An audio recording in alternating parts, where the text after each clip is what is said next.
Kìa xem ai ô kìa ê hey, ô có anh chàng đẹp nghe tiếng chim hót vàng ê hey, nghe anh chàng hát cười.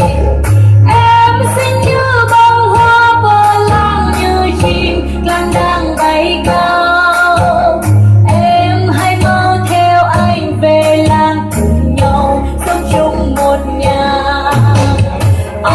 Ê hey, có em bên anh, cùng nhau sống vui tươi em ơi.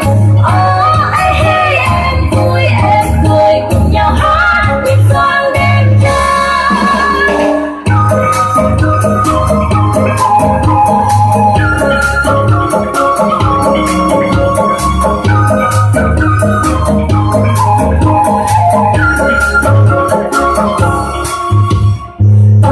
Quân thôi bơ cào ê hey, nào tơ lang cùng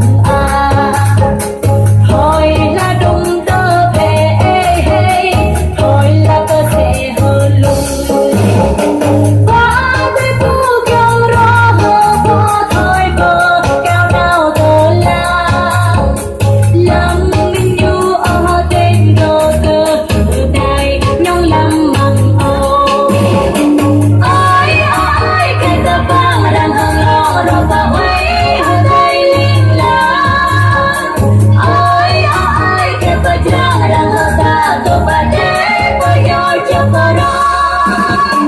Kìa xem ai ô kìa ê hey, ô có anh chàng đẹp nghe tiếng chim hót vàng ê hey, nghe anh chàng hát cười. Em xinh như bông hoa bờ lang, như chim lang đang bay cao. Em hãy mau theo anh về làng, cùng nhau sống chung một nhà.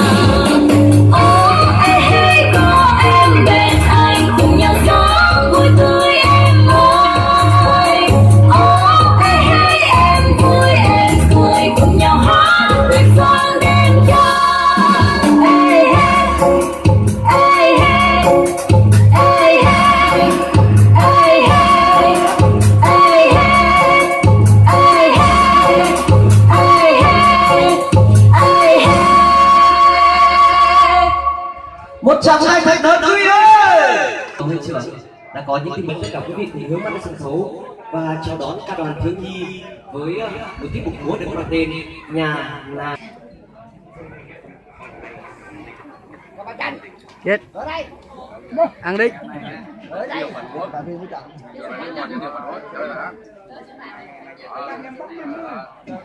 Giá tùy tục, giá tùy tục chứ. Không có được rồi, không có được rồi, tất cả chưa, không có được rồi.